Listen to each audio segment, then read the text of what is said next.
Hey there, today we're going to look at how to change the theme in your Yahoo Mail account. So let's get started. First, open your browser and go to the Yahoo Mail login page. Over here, enter your Yahoo email address and click the next button. After that, enter your password and click next again. Then, once you're logged in, click the gear icon. Over here, click on Personalize Inbox. Browse through the available theme options and click on any theme to preview it instantly.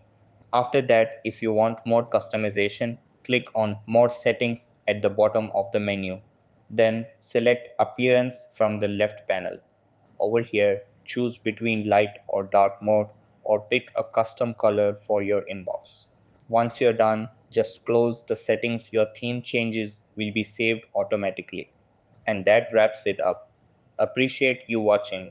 See you in the next.